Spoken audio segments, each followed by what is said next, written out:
Morning, Radhe Radhe. और आप सभी दोस्तों का स्वागत है मेरे चैनल रतिराज शर्मा में। और कैसे हैं आप लोग? मस्त हैं?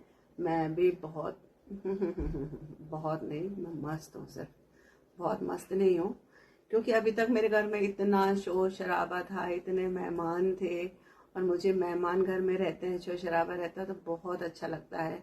कभी ये बनाओ, कभी वो बनाओ, इतने सारे गेम खेलते थे, इतनी मस्ती करते थे, तो वो बहुत अच्छा लगता है। जब सब चले जाते हैं तो इतना सूना सूना लगता है कि क्या बताऊँ। अभी फिलहाल मेरे यहाँ के सारे मेहमान चले गए, यहाँ तक कि मेरी बेटी भी चली गई। इतनी मुश्किल से तो आई थी वो, रही इस बार तो ज़्यादा रही। लेकिन बेटियां तो जब भी जाती हैं जब बुरा ही लगता है। और जिस दिन जाने वाली थी उसके एक दिन पहले मेरी तबीयत ना थोड़ा ज़्यादा खराब हो गई थी। कुछ उसके जाने का टेंशन भी था और तबीयत तो मेरी गड़बड़ हो ही रही थी, तो हो ही जाती है। आप लोग को तो पता है, तो मेरी तबीयत खराब थी। तबीयत तो अभी भी खराब है, अभी बॉटल इंजेक्शन लग ही रहे हैं। लेकिन मुझे ऐसा लग रहा था कि मैं आप लोगों से कुछ बातें शेयर करूं, इसलिए मैंने फिर ब्लॉग बनाना चालू कर दिया। अब वो आई थी इतने उससे कि आएगी तो नानी के यहाँ जाएगी, दादी के यहाँ जाएगी, मामी के यहाँ जाएगी। लेकिन बेचारी मेरे चक्कर में कहीं भी नहीं जा पाई और चली गई। उसके जाने का दिन भी पास आ गया तो चली गई। जिस दिन गई तो उस दिन तो बहुत तकलीफ हुई मुझे, बहुत। बेटी तो बेटी होती है, बहुत रोना आया। अभी तो मैं ये सोचती हूँ, बड़ी वाली गई है तो यह हाल है, मेरी छोटी वाली तो घर की समझ लीजिए रौनक है।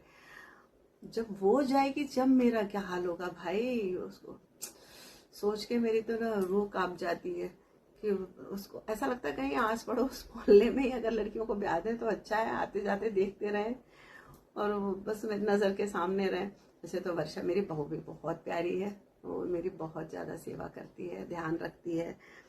और बेटा भी बहुत ध्यान रखता है, लेकिन बेटियों से भी माँ को थोड़ा ज़्यादा रहता है ना। तो गई तो मुझे बहुत ज़्यादा बहुत तकलीफ हुई, बहुत बुरा। अभी भी उसका फ़ोन सुबह से 2-3 बार आ गया, मम्मी कैसी तबीयत है, कैसी तबीयत है।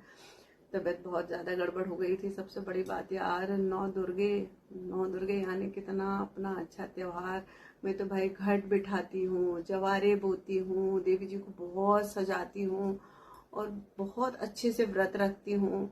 आरती में ढोलक मंजीरे से करती हूँ सब, लेकिन कुछ भी नहीं कर पा रही हूँ इस बार। कहते हैं ना कि 24 घंटे में एक बार जबान पे सरस्वती बैठती है, तो हमें कुछ भी बोलना चाहिए ना, सोच समझ के बोलना चाहिए।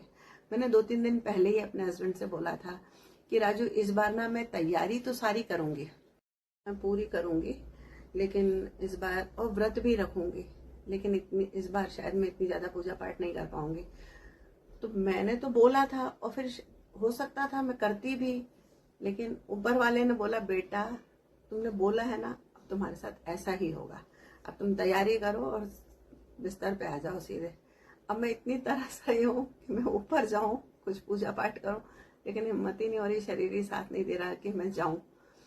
और उसके बाद जब मैं यहाँ नहीं कर पा रही थी तो फिर मैंने 1 नंबर पार्क में पंडित जी को फोन लगा के बोल दिया था कि पंडित जी प्लीज मेरी जोत जला दीजिएगा, मेरा बेटा वहीं पूजन कर लेगा, मैं भी वहीं दर्शन करने आ जाऊंगी। मैं वहां भी दर्शन नहीं करने जा पा रही हूँ। इसीलिए कभी भी कुछ भी बोलना है सोच समझ के बोलना चाहिए, क्योंकि हमारा बोला हुआ कब लग जाए कुछ कह नहीं सकते। 24 घंटे में एक बार सरस्वती जी हमारे जबान पे आती हैं और वो कभी भी लग जाता है। इसलिए कभी भी कुछ भी बोले तो सोच समझ के बोले ना। अब देख लीजिए, कल परसों ही मैं इनसे बार बार कह रही थी हमारा मोबाइल खराब हो गया, इसे तोड़ दो, इसे फेंक दो, बार बार अब तुम दूसरा ले लो। सुन ही नहीं रहते। किस्मत ने आज ऐसा करिश्मा दिखाया, इनके साथ ऐसा एक्सीडेंट हुआ कि ये नहाने के लिए गए और इनकी लाडली पोती ने इनका मोबाइल पानी में डाल के घिस घिस के धो दिया। अब वो मैंने एकदम चिल्लाया, इन्होंने बाथरूम में से झांका, क्या हुआ? मैंने कहा लो तुम्हारा मोबाइल तो साफ हो गया बिल्कुल। तो ये बोले ठीक है कोई बात नहीं, साफ हो गया, अब अच्छा हो गया है, बिल्कुल चमक जाएगा। तो इन्होंने चिल्ला, अगर ये किसी और से नुकसान हो जाता भैया तो गब्बर सिंह तो हमारा गला ही दबा देते, नुकसान हो जाता ना। तो ये सोचो कि उनसे हुआ था तो घर में कुछ टेंशन नहीं हुआ और अभी मेरी तबीयत थोड़ी ठीक लग रही है तो घर का माहौल थोड़ा अच्छा लग रहा है। नहीं तो 3 दिन से माहौल बहुत बहुत बहुत ज़्यादा गंदा था।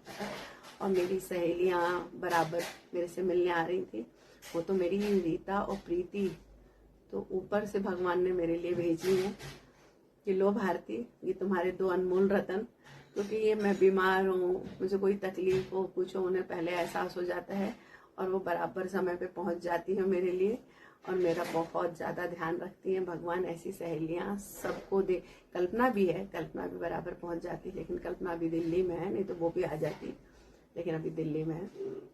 तो मेरी सारी सहेलियाँ बहुत अच्छी हैं और ये ब्लॉग बनाना कोई बहुत ज़रूरी नहीं था। इसमें मैंने बहुत सारी ऐसी बातें नहीं करी, लेकिन मेरा दिल घबरा रहा था, मैं सोच रही थी कुछ बातें शेयर करूं, इसलिए मैंने ये ब्लॉग बनाया है। अच्छी लगे तो भी आप शेयर कमेंट लाइक करिए, अच्छी ना लगे तो प्लीज़ फिर भी शेयर लाइक कमेंट करिए। जिसने सब्सक्राइब नहीं किया उसने सब्सक्राइब कर दीजिए। जय माता।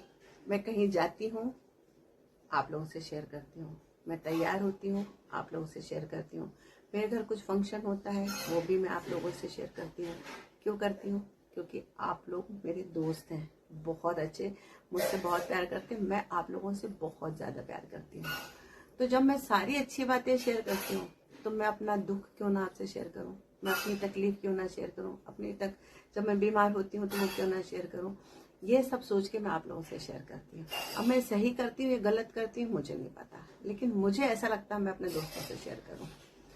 अब आपको अच्छा लगता है तो आप लोग शेयर कमेंट करिएगा और नहीं लगता है तो भी कर दीजिएगा। जिसने सब्सक्राइब नहीं किया उसने भी, ये मैं पहले बोल चुकी हूँ 2 मिनट पहले, लेकिन मैं फिर से आपको याद दिला रही हूँ, जिसने सब्सक्राइब नहीं किया ना वो सब्सक्राइब जरूर करिएगा। जय माता दी।